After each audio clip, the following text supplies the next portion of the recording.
അപ്പൊ ഞാനൊരു സെഗ്മെന്റിലേക്കാണ് കൊണ്ടുവന്നത്. ഈ സെഗ്മെന്റിന്റെ പേരാണ് മലയാളം മാത്രം.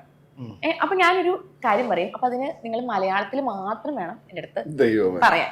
ഓക്കെ, അപ്പൊ ഫസ്റ്റ് സുരേഷ് ചേട്ടന്റെ അടുത്താണ്. അപ്പൊ ഫ്ലാസ്ക് എന്നാണല്ലോ നമ്മുടെ സിനിമയുടെ പേര്. ഫ്ലാസ്കിന്റെ മലയാളം എന്താണെന്ന് അറിയോ? ഫ്ലാസ്കിന് മലയാളം ഉണ്ടോ? ഫ്ലാസ്കിന് മലയാളം ഞാൻ പറയട്ടെ. ശൈത്യബാധ നിരോധന കുപ്പി. ഓക്കെ, ശൈത്യബാധ നിരോധന കുപ്പി എന്ന ചലച്ചിത്രത്തെ പറ്റി ഒരു നിമിഷത്തിനപ്പുറം ആംഗലേയ പദങ്ങളില്ലാതെ സംസാരിക്കുക. ഞാൻ തോറ്റു. ഇല്ല, ട്രൈ ചെയ്യും. ഇംഗ്ലീഷ് വരുമെന്നായി. ഞാൻ പഠിച്ചതല്ല ഇംഗ്ലീഷ് മീഡിയത്തിലാണ്. വീട്ടില് മമ്മി ഇംഗ്ലീഷ് ആണ്. ഊട്ടിയിലെ ബോർഡിംഗ് സ്കൂൾ ഡാഡി മമ്മി ഇംഗ്ലീഷുകാരാണ്. എന്നാലും ശൈത്യബാധ നിരോധന അതൊന്നും എനിക്ക് പറയാൻ പറ്റില്ല. ഞാൻ ആ പരിപാടി കുപ്പിയില് വേണ്ട. സിനിമയെ പറ്റി പറയാനല്ല പറഞ്ഞു. ചലച്ചിത്രത്തെ ഈ ചലച്ചിത്രത്തെ പറ്റി പറയുകയാണെങ്കിൽ എന്റെ കഥാപാത്രം അതൊക്കെ പെട്ടു.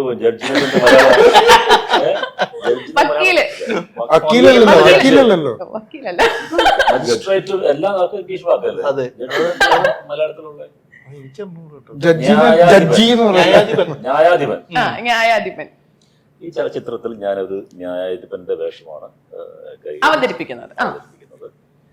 എന്റെ കൂടെ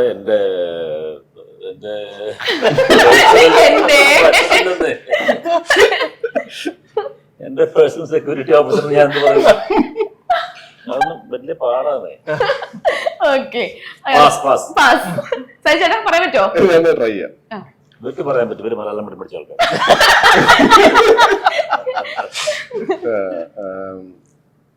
രാഹുൽ റിജി നായർ എന്ന് പറഞ്ഞ സംവിധായകന്റെ പടത്തിൽ ഞാൻ നേരത്തെ അഭിനയിച്ചിട്ടുണ്ട്.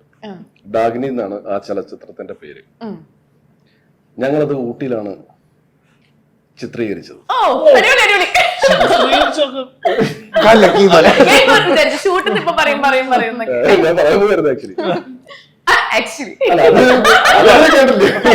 സിനിമയെ പറ്റിയല്ല.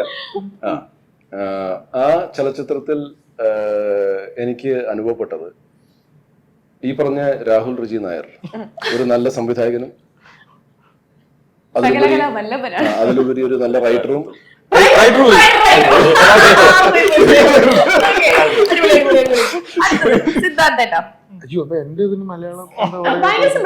സുരേഷ് കൃഷ്ണ എന്ന ബോധ്യപ്പെടുത്തൽ നക്ഷത്രത്തെ പറ്റി ഒരു നിമിഷത്തിൽ കവിഞ്ഞ് സംസാരിക്കുക. വർഷങ്ങൾക്ക് മുമ്പേ എന്റെ അമ്മയാണ് സുരേഷിനെ കുറിച്ച് പറയുന്നത്. അതായത് പറഞ്ഞത് കേട്ടപ്പോ ഞാൻ തന്നെ ഞെട്ടി. എന്താ വെച്ചാൽ ഞാൻ അതിന് മുന്നേ കണ്ടിട്ടുള്ള പുള്ളിക്കാരന്റെ മറ്റു കഥാപാത്രങ്ങൾ, അതായത് പേടിപ്പിക്കുന്ന കഥാപാത്രങ്ങളോ ഇല്ലെങ്കിൽ അത്തരം കഥാപാത്രങ്ങളാണ്. അപ്പോ അമ്മയെ കുറിച്ച് തന്നെയാണോ ഈ പറയുന്നത്? അല്ല, നീ വിചാരിക്കുന്ന പോലെ അല്ല, അയാള് വേറൊരു ഭയങ്കര നല്ല പയ്യനാണ് അങ്ങനെ പറഞ്ഞ. അപ്പൊ എനിക്ക് മനസ്സിലായി, ഓക്കെ, അവര് തമ്മിലൊരു സൗഹൃദമുണ്ട്, നല്ല ഇതാണ്, അമ്മ റെക്കമെൻഡ് ചെയ്യും എന്നുള്ളതിന്റെ ഒരു അത് പോയി. അടുത്തത് രാഹുലേട്ടാ. പക്ഷെ ഒരു മിനിറ്റ് കഴിഞ്ഞെന്ന് തോന്നുന്നു. ചെന്നൈയിലാണ് രാഹുലേട്ടാ, ചലച്ചിത്ര പ്രദർശനശാലകളിൽ സാധാരണക്കാരന് താങ്ങാനാവാത്ത വിധം ഉയർന്ന വിലയിൽ ചോളപ്പൊരിയും ശീതളപാനീയങ്ങളും പലഹാരങ്ങളും വിൽക്കപ്പെടുന്നതിനെ പറ്റിയുള്ള അഭിപ്രായം എന്താണ്? അല്ല, ഒരു ഇന്ററപ്റ്റ് ചെയ്തോട്ടെ.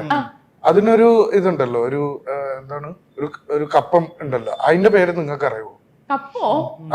അതുപോലെ അറിയില്ല. അതെനിക്കറിയില്ല. എനിക്ക് ചോദ്യം ചോദിക്കാനല്ലോ, എനിക്ക് ഇതിനുള്ള ബുദ്ധിയില്ല. ഇതിനെ പറ്റിയുള്ള എന്റെ അഭിപ്രായം എന്താണെന്നോ, ചൂളപ്പൊരിയും ശീതള പാനീയങ്ങളും ഒക്കെ നമ്മുടെ ആരോഗ്യത്തിന് അത്ര സിനിമ കാണാൻ വരുന്നവർ, അല്ലെ ചലച്ചിത്ര പ്രദർശനശാലകളിൽ ചലച്ചിത്രം കണ്ട് വീട്ടിൽ പോയി ആഹാരം ഉണ്ടാക്കി കഴിച്ച കഴിക്കുക. ആരോഗ്യകരമായൊരു തീരുമാനമായിരിക്കും. Okay. സാമ്പത്തികപരമായിട്ടും കുടുംബങ്ങൾക്ക് അതൊരു നല്ല ആശ്വാസകരമാണ്. ആശ്വാസമായിരിക്കും. Okay, അടിപൊളി, അടിപൊളി, അടിപൊളി. Okay, അപ്പം ഈ സെഗ്മെന്റിൽ നിന്നും വേറൊരു സെഗ്മെന്റിലേക്കാണ് കൊണ്ടുവന്നത്. ഈ സെഗ്മെന്റിന്റെ പേരാണ് ദിസ് ഓർ ദാറ്റ്. അപ്പം എന്തുകൊണ്ട് ആ ഒരു ദാറ്റ് അല്ലെങ്കിൽ ദിസ് ചൂസ് ചെയ്യണം എന്നും കൂടെ പറയണം. ഓക്കെ, അപ്പം ഫസ്റ്റ് ക്വസ്റ്റ്യൻ രാഹുലേട്ടനോടാണ്. ടെക്കിയായ രാഹുൽ രജി നായർ സിനിമയിലേക്ക് വന്നപ്പോ ഉള്ള മാറ്റം. എ, ഒരു സ്ഥിര വരുമാനം പോയി കിട്ടി. ഓപ്ഷൻ ബി, പുതിയ സിനിമയ്ക്ക് കഥ ആലോചിച്ചുള്ള ടെൻഷൻ. ഏത് ചൂസ് This ചെയ്യും? or that. ഓ, ഇതിലേത് ചൂസ് ചൂസ് ചെയ്യും. എന്തുകൊണ്ടാണ് അത് ചൂസ് ചെയ്യണം കൂടെ പറയണം കേട്ടാ. ഓ, എപ്പോഴും പുതിയ സിനിമയ്ക്ക് വേണ്ടിയുള്ള കഥ ആലോചിക്കുന്ന ടെൻഷൻ. ടെൻഷനാണ്. സ്ഥിര വരുമാനത്തെ പറ്റി ടെൻഷൻ ആണോ അതിനോ അതിനു വേണ്ടിയുള്ള ഒരു സെർച്ച്. ഒരു സെർച്ച്. സെർച്ച്. അത് എപ്പോഴും അതാണ് കൂടുതൽ പേടിയാവുന്നത്. അതെ, അകത്തുന്നത്. വരുമാനം, ഭാര്യയ്ക്ക് ജോലി ഉള്ളതുകൊണ്ട് ഇതുവരെ ബുദ്ധിമുട്ട്. അതിനെ കുറിച്ച് ഒരു അലട്ടലില്ല. ആലോചനയില്ല. ഭാര്യയുടെ ശമ്പളത്തിൽ ജീവിച്ച് ഞാൻ ശീലമായി. അത് ഞാൻ സംതൃപ്തനായിരുന്നു. അതെ. എന്റെ ഭാര്യ എന്നെ വളരെ നന്നായിട്ടാണ് നോക്കിയിട്ടുള്ളത് ഇല്ലാത്ത കാലങ്ങളിൽ. അപ്പൊ അതുകൊണ്ട് അതിനകത്ത് വലിയ ബുദ്ധിമുട്ട് തോന്നിയിട്ടില്ല. എന്നാ പക്ഷെ പുതിയ കഥയ്ക്ക് വേണ്ടിയുള്ള തെരച്ചില്, തിരച്ചില്. പുതിയ കഥ കണ്ടെത്തുന്നത്, അത് ചില കഥകൾ നമ്മൾ ഒരുപാട് നാൾ അതിന്റെ കൂടെ സഞ്ചരിച്ച് കഴിയുമ്പോൾ അയ്യോ ഇത് പോരാൻ തോന്നും. അപ്പം അടുത്തത് കണ്ടെത്താൻ ശ്രമിക്കുക. അതിനും അപ്പൊ അതിനേക്കാൾ കൂടുതൽ പറയുന്ന കാര്യങ്ങളുണ്ട്. ഇപ്പം ഞാൻ ഇപ്പോഴത്തെ ഒരു യങ്ങർ ജനറേഷൻ ജെൻസിക്ക് ഇഷ്ടപ്പെടുന്ന മ്യൂസിക് എന്താ, അവരുടെ ടേസ്റ്റ് എന്താ, ഇത് ശരിക്കും എന്നെ ഭയങ്കരമായിട്ട് as A film maker concern ചെയ്യുന്നുണ്ട്. കാരണം എനിക്കിത് മനസ്സിലാവുന്നില്ലേ. എനിക്ക് ഇവർ ഇഷ്ടപ്പെടുന്ന കൈൻഡ് ഓഫ് സിനിമകൾ എന്താ. ഇപ്പൊ നമ്മള് ഇഷ്ടപ്പെടാത്ത പല മെറ്റീരിയൽ ഇവർക്ക്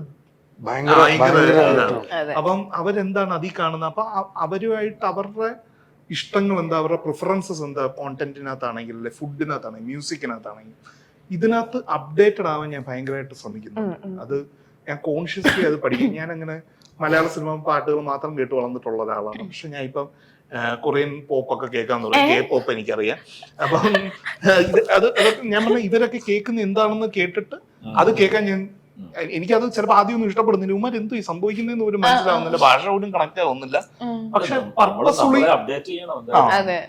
പർപ്പസ്ഫുള്ളി അത് കേൾക്കാൻ, അല്ലെങ്കിൽ ആ മ്യൂസിക്, അവര് ഇഷ്ടപ്പെടുന്ന ഗെയിംസ്, ഇപ്പം നമ്മൾ കളിച്ച കളികളൊന്നുമല്ല. ഇവര് പറയുന്ന ലിംഗോ, ഇവരുടെ ഭാഷ മനസ്സിലാക്കാൻ എനിക്ക് ഇവര് ചില വാക്കുകൾ പറയുമ്പോൾ എനിക്ക് ഇൻസെക്യൂർ ആവാറുണ്ട്.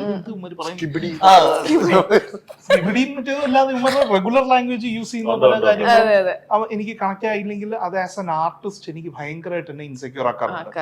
അതെന്ന് പറയുന്നത് എനിക്ക് ഞാൻ ചെയ്യുന്ന സിനിമകൾ അവർക്കും അപ്പീൽ ചെയ്യണം എന്നുള്ളതാണ് എന്റെ ആഗ്രഹം. അപ്പം അവർക്ക് കൂടി കണക്ട് ആവുന്ന കഥകള്, അവർക്ക് കണക്ട് ആവുന്ന മ്യൂസിക്, ഇതെല്ലാം ഞാനും അതിനോട് ഒരു അഭിരുചി വളർത്തുക എന്നുള്ളൊരു കാര്യമുണ്ടല്ലോ. അപ്പൊ അതുകൊണ്ട് തന്നെ പുതിയ കഥകൾ അന്വേഷിക്കുമ്പോൾ ആ സെർച്ച് ഇച്ചിരി കൂടെ ഡിഫിക്കൽട്ടാണ്. ഓക്കെ.